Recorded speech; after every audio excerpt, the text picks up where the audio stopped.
بسم اللہ الرحمن الرحیم۔ السلام علیکم عزیز طلبہ، کلاسک اسکول سسٹم کی جانب سے اردو کی آن لائن کلاسز لیے آپ کا معلم نادر شاہین حاضر خدمت ہے۔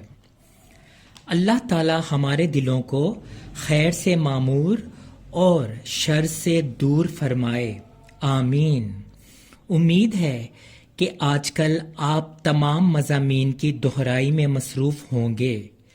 جیسا کہ آپ جانتے ہیں کہ اب تک جتنا بھی آپ کو پڑھایا گیا ہے اس کو 4 لیکچرز میں تقسیم کیا گیا ہے۔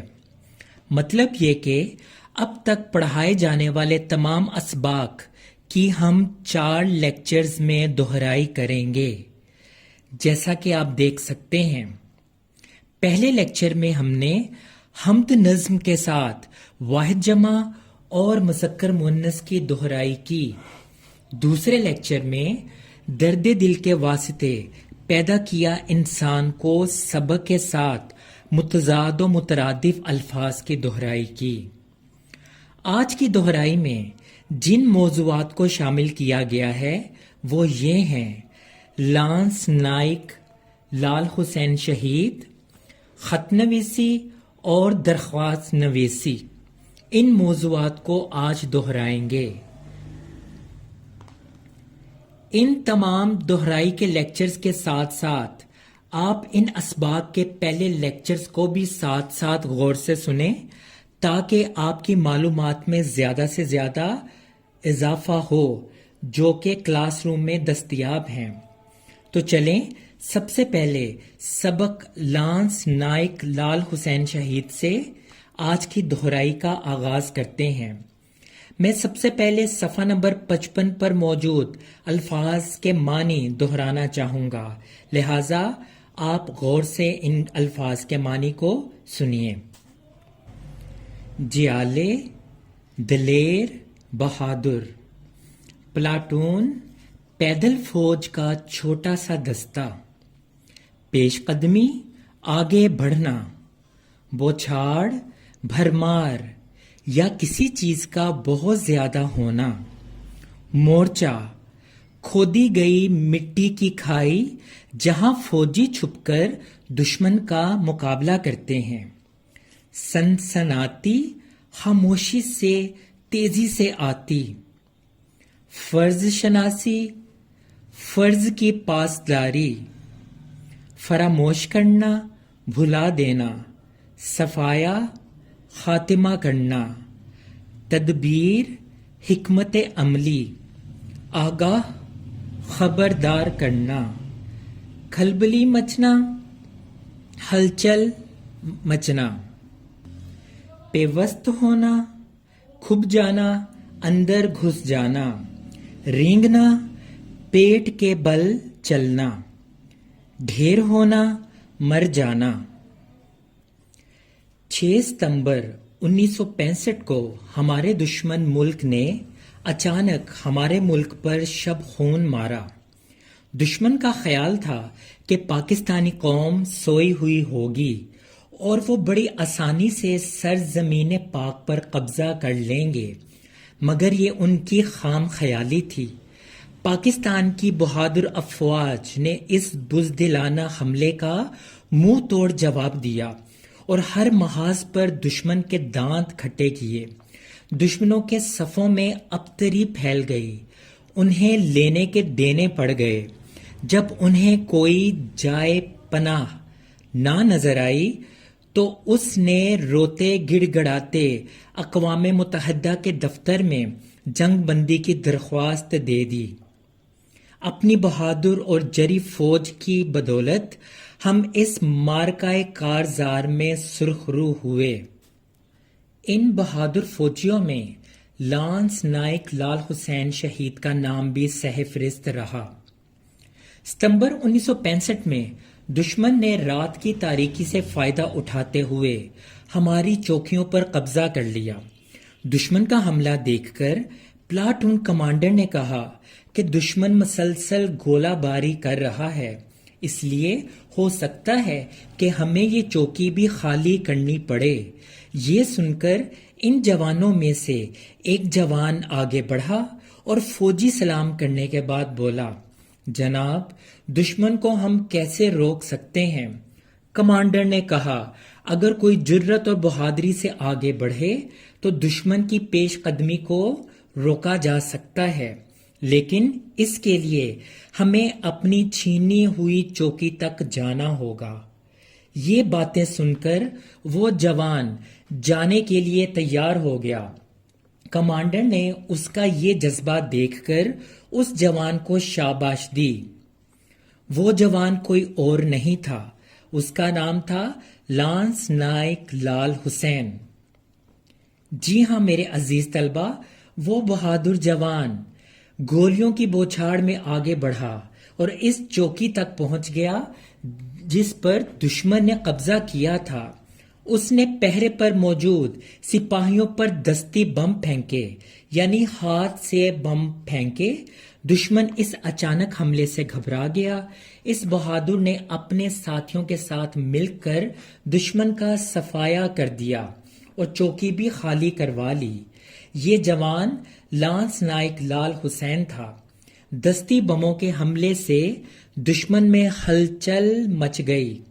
ایسے میں ایک تیزی سے آتی گولی لال حسین کو بری طرح زخمی کر گئی، مگر پھر بھی اس بہادر فوجی نے ہمت نہ ہاری۔ دشمن کے قدم اکھڑ گئے اور وہ بھاگ کھڑا ہوا۔ لال حسین نے کہا، دشمن ختم ہو گیا۔ زیادہ خون بہہ جانے کی وجہ سے لال حسین زمین پر گر پڑا۔ اس کے ساتھی اس کی مرہم پٹی کرنے لگے، لیکن اسی دوران وہ اللہ کو پیارا یعنی شہید ہو چکا تھا۔ اس کے آخری الفاظ یہ تھے، اللہ تیرا شکر ہے، میں نے اپنا فرض ادا کیا۔ حکومت نے اس بہادر جوان کو تمغہ جرت کا اعزاز دیا۔ اس سبق سے ہمیں یہ سبق حاصل ہوتا ہے کہ اگر وطن کی حفاظت کے لیے جان کی قربانی بھی دینی پڑے تو اس سے دریغ نہیں کرنا چاہیے۔ اس طرح شہادت کی موت نصیب ہوتی ہے، جو بڑے ہی اعزاز کی بات ہے۔ یہ تو تھی سبق لانس نائک لال حسین شہید کی پڑھائی کی دہرائی۔ آپ نے غور سے اس سبق کو پڑھنا ہے اور ساتھ میرا لیکچر بھی سننا ہے تاکہ آپ خلاصے کے لیے اچھی طرح سے اپنے آپ کو تیار کر سکیں۔ اس کے ساتھ ساتھ اسیسمنٹ میں اس میں سے تشریح کے لیے کوئی بھی آپ کو پیراگراف بھی آ سکتا ہے، لہٰذا میرے سمجھائے گئے طریقے کو پیش نظر رکھ کر آپ اقتباس کی تشریح کی تیاری کریں۔ اب چلتے ہیں مشق کی طرف۔ مشق میں جو سوال نمبر 1 ہے وہ سوالات کے مختصر جوابات لکھیں۔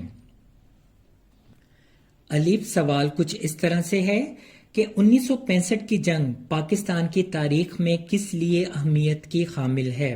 جواب، 1965 کی جنگ میں دشمن نے پاکستان پر رات کے اندھیرے میں حملہ کیا۔ پاکستان کے بہادر سپاہیوں نے دشمن کے ناپاک ارادوں کو خاک میں ملایا۔ ان کی بہادری کی وجہ سے یہ جنگ اہمیت کی حامل ہے۔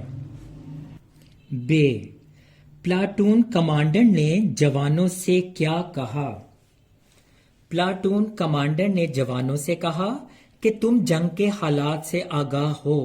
دشمن نے ہماری اگلی چوکیوں پر قبضہ کر لیا ہے اور وہ مسلسل گولہ باری کر رہی ہے۔ ہمیں آگے بڑھ کر بہادری کا مظاہرہ کرتے ہوئے ان کی پیش قدمی کو روکنا ہوگا۔ سوال جیم، لال حسین نے چوکی پر پہنچ کر کیا کہا؟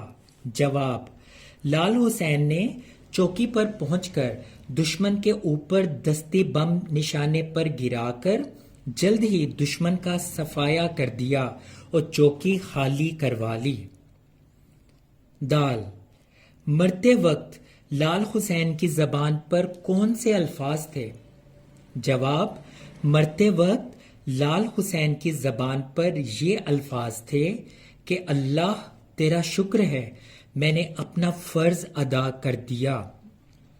خ، حکومت پاکستان نے لال حسین شہید کو کس اعزاز سے نوازا؟ جواب: حکومت پاکستان نے لال حسین شہید کے کارنامے پر اسے تمغہ جرت سے نوازا۔ سوال نمبر 2، سبق لانس نائک لال حسین شہید کے مطابق درست جواب کی نشاندہی گڈ کے نشان سے کریں۔ آپ سبق سے لیے گئے ان فقرات کو غور سے پڑھیں۔ ہر فقرے کے آگے 4 آپشنز ہیں۔ آپ نے بڑے غور سے درست آپشن کا انتخاب کر کے اس کا جواب لکھنا ہے۔ سوال نمبر 3، درج ذیل الفاظ کے معنی لغت سے تلاش کر کے لکھیں۔ جواں مردی، دلیری، بہادری، تاک تاک کر، نشانہ لگا کر، آگاہ ہونا، خبردار ہونا، تدبیر، بندوبست، منصوبہ، خاک، مٹی، پیش قدمی، آگے بڑھنا۔ سوال نمبر 4، سبق کے مطابق مناسب الفاظ کی مدد سے خالی جگہ پر کریں۔ پیارے بچوں، ان جملوں کو جو سبق سے لیے گئے ہیں ان کو غور سے پڑھیں اور سبق کی مدد سے خود خالی جگہوں کو پر کریں تاکہ اس سے آپ کی اچھی طرح سے دہرائی ہو جائے۔ سوال نمبر 5، درج ذیل الفاظ کے واحد لکھیں۔ اب یہاں پر جمع دی گئی ہیں، آپ نے ان جمع الفاظ کی واحد الفاظ میں ان کو تبدیل کرنا ہے۔ جیسے مثالیں، اس کا واحد ہے مثال، ادارے، ادارہ، حالات، حالت، جیالے، جیالہ، صفیں، صفیں، صف۔ سوال نمبر 6، سبق لانس نائک لال حسین شہید کے مطابق درست اور غلط کی نشاندہی ٹک سے کریں۔ آپ کے سامنے کل 5 جملے سبق سے لیے گئے ہیں، ان میں کچھ درست ہیں، کچھ غلط ہیں۔ سبق پڑھ کر اپنی مدد آپ کے تحت آپ ان کو درست یا غلط کریں، اس سے انشاءاللہ آپ کی دہرائی میں بہت بہتری آئے گی۔ یہ تھا آپ کا سبق لانس نائک لال حسین شہید۔ اس میں آپ نے خلاصہ اس کی اچھی طرح سے تیاری کرنی ہے، الفاظ کے معنی کی دہرائی کرنی ہے، اقتباس کی تشریح کی تیاری کریں گے آپ اور مشقی سوالات کو حل کریں گے۔ اب آتے ہیں خط نویسی کی طرف۔ خط نویسی میں ایک بار پھر خط کا اصل طریقہ کار کی وضاحت کرتا چلوں۔ جیسا کہ آپ پردہ سکرین پہ درست خط کا طریقہ کار آپ دیکھ رہے ہیں، اس کو میں مزید تھوڑا سا ایکسپلین کرنا چاہوں گا۔ جیسا کہ جانتے ہیں کہ خط سے مراد 2 اشخاص کے درمیان تحریری رابطہ ہے، اسیسمنٹ ہو یا پیپرز۔ خط کا سوال آپ کو 10 نمبر کا آئے گا۔ 10 نمبر پورے حاصل کرنے کے لیے آپ نے درست طریقہ کار کو اپنانا ہے، وہ طریقہ جو اس وقت گجرانوالے بورڈ کے لیے ترتیب دیا گیا ہے۔ اس کو سیکھنے کے لیے مندرجہ ذیل ضروری باتوں کا خاص خیال رکھیں۔ نمبر 1، صفحے کے دائیں طرف خط لکھنے کا جو مقام ہوتا ہے وہاں سے آپ نے آغاز کرنا ہے۔ اکثر طلبہ کمرہ جماعت یا کمرہ امتحان لکھتے ہیں جو کہ اب متروک یعنی ختم ہو چکا ہے۔ اس کی جگہ طلبہ امتحانی مرکز، امتحان کا کمرہ، آزمائش گاہ یا امتحانی کمرہ لکھیں۔ ان چاروں میں سے کوئی ایک کا انتخاب کر کے بعد میں کوما لگا لیں۔ اس کے بعد اگلی سطر پر ایڈریس میں یعنی پتے میں صرف الف بے جیم تحریر کریں۔ اس سے نیچے والی سطر میں تاریخ درج کریں۔ تاریخ لکھتے وقت مہینے کا نام ہمیشہ لفظوں میں اور تاریخ اور سال ہندسوں میں تحریر کریں، جیسا کہ آپ پردہ سکرین پر دیکھ رہے ہیں۔ اس کے بعد جس کو خط لکھا جا رہا ہے اس کے لیے مناسب الفاظ میں القاب تحریر کریں، جیسے محترم ابا جان، پیارے ابا جان، پیارے دوست، پیارے بھائی جان یا قبلہ والد صاحب. اس کے بعد ندایا یعنی ایکسپلینیشن مارک کی علامت دے دیں. اس کے بعد اگلی سطر میں آپ نے آداب یعنی دائیں طرف، بالکل دائیں طرف آداب یا السلام علیکم تحریر کریں. اس کے بعد پھر ندایا یعنی ایکسپلینیشن مارک لکھیں. اس کے بعد خط کا نفس مضمون یعنی پیراگراف بنا کر تحریر کریں، اور اس میں سب سے پہلے آپ اپنی خیریت بتائیں اور اگلے کی خیریت معلوم کریں. جیسے میں خیریت سے ہوں، امید کرتا ہوں کہ آپ بھی خیریت سے ہوں گے. آپ کا گرامی نامہ ملا، کئی دن ہوئے، آپ کی خیریت سے آگاہی نہیں ہوئی وغیرہ اس طرح کے کلمات سے خط کا آغاز کریں. ان کو لکھنے کے بعد اصل مقصد کی طرف آ جائیں، یعنی جو سوال آپ سے پوچھا جائے اس کا جواب دینے کے لیے آپ اس بات پر آ جائیں. اس میں اپنی بات منوانے کے لیے آپ نے واضح طور پر دلائل کے ساتھ لکھنا ہے. کم از کم 2 پیراگرافز میں آپ لکھیں. اس کے بعد نفس مضمون کا اختتام کچھ اس طرح کریں کہ میری دعائیں آپ کے ساتھ ہیں، اب میں اجازت چاہتا ہوں، امید ہے کہ آپ سے جلد ملاقات ہوگی وغیرہ. اس کے بعد خط کے اختتام پر صفحے کے بائیں طرف والسلام تحریر کریں.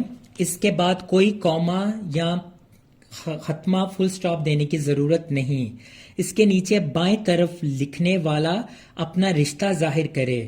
جیسے اگر والد صاحب کو خط لکھ رہے ہیں تو آپ کا بیٹا، دوست کو خط لکھ رہے ہیں تو آپ کا دوست، بھائی کو خط لکھ رہے ہیں آپ کا بھائی.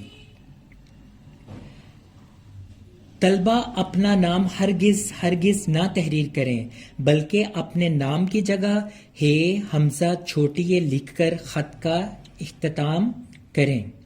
خط کی زبان سادہ ہو. خط میں خوش خطی کا خاص خیال رکھا جائے، اور آپ کے لیے ضروری ہے کہ جب آپ خط لکھنا شروع کریں تو خط کے لیے نئے صفحے کا انتخاب کریں. اب آپ اردو قواعد و انشاء کتاب کے صفحہ نمبر 62 پر آ جائیں. وہاں پر جو پہلا خط ہے، والد کے نام خط لکھیں، یعنی اسکول میں امتحانی نتیجہ کی روداد بیان کرنے کے لیے اپنے والد صاحب کے نام خط لکھیں. آپ نے میرے سمجھائے گئے طریقے کے مطابق اس خط کو یاد کرنا ہے اور اس کو لکھنا ہے تاکہ اچھی طرح سے آپ کو یہ خط آ جائے اور اس کی دہرائی ہو جائے. اب درخواست نویسی کے طریقہ کار کی طرف چلتے ہیں، جس کی ایک مرتبہ پھر دہرائی کریں گے. درخواست کے معنی عرض کرنا، گزارش کرنا، یا آپ اکیلے یا اجتماعی طور پر کسی مسئلے کو تحریری طور پر کسی افسر تک پہنچاتے ہیں تاکہ وہ آپ کا مسئلہ حل کر دے. اسے درخواست کہا جائے گا. درخواست لکھتے وقت بھی کچھ باتوں کا خیال رکھنا ہوگا، جیسے درخواست کے لیے ہمیشہ نئے صفحے کا انتخاب کریں. درخواست تحریر کرنے سے پہلے افسر کا عہدہ جان لیں کہ افسر کا عہدہ کیا ہے. جیسے اگر کسی اسکول کے ہیڈ ماسٹر کو آپ درخواست لکھ رہے ہیں تو باخدمت جناب ہیڈ ماسٹر لکھا جائے. جناب یا صاحب میں سے کسی ایک لفظ کا انتخاب کریں، دونوں لکھنے سے نمبر کٹ سکتے ہیں. باخدمت جناب ہیڈ ماسٹر لکھنے کے بعد سکتہ یعنی کوما کی علامت دیں. اس کے بعد شہر کا نام لکھنے کی بجائے الف بے جیم تحریر کریں، جیسا کہ آپ پردہ اسکرین پر لکھی ہوئی درخواست کو دیکھ رہے ہیں. پھر نئی سطر پر مارکر سے عنوان تحریر کریں، جیسے درخواست برائے فیس معافی. اس کے بعد پھر نئی سطر میں القاب یعنی جناب عالی تحریر کریں. اس کے بعد ندائیہ یعنی ایکسپلینیشن مارک کی علامت لکھیں. جناب عالیہ یا جناب عالی لکھنا غلط ہوگا. اس کے بعد اگلی سطر میں درخواست کا نفس مضمون بالکل دائیں طرف سے سٹارٹ کریں اور اس کا آغاز مؤدبانہ گزارش ہے یا نہایت ادب سے گزارش ہے وغیرہ سے کریں. پھر اصل مقصد کی طرف آ جائیں، یعنی وہ مدعا، وہ بات یا جس بات کے لیے آپ درخواست لکھ رہے ہیں اس بات پہ آپ آ جائیں. پھر اختتام کی طرف آ جائیں، جیسے آپ کی بے خط نوازش ہوگی، آئین نوازش ہوگی. درخواست کا اختتام ہر صفحے کی بائیں جانب العارض یا عرض گزار یا عرضے یا درخواست گزار لکھ کر کریں. اس کے بالکل سامنے دائیں جانب تاریخ لکھیں. عرض گزار کے نیچے آپ کا تابع فرمان، نیاز مند یا آپ کا مخلص جیسے کلمات لکھے جائیں. اپنا نام لکھنے سے گریز کریں اور اس کی جگہ ہے حمزہ چھوٹی یہ لکھ کر درخواست کا اختتام کریں. اس کے ساتھ ہی اردو قواعد و انشاء کتاب کے صفحہ نمبر 72 پر آ جائیں، جہاں پر آپ کے سلیبس میں موجود درخواست نمبر 1 موجود ہے، جس کا نام ہے ہیڈ ماسٹر صاحب سے چھٹی کی درخواست. یہ دہرائی کے لیے آپ کے سامنے پیش کی جا رہی ہے، جو ہم اس سے پہلے بھی پڑھ چکے ہیں. آپ نے میرے بتائے ہوئے طریقے کے مطابق اس کو یاد کرنا ہے اور لکھنا ہے تاکہ اچھی طرح آپ کی دہرائی ہو سکے. انشاءاللہ نئے لیکچر کے ساتھ دوبارہ آپ کے خدمت میں حاضر ہوں گا. تب تک اللہ حافظ، اللہ نگہبان.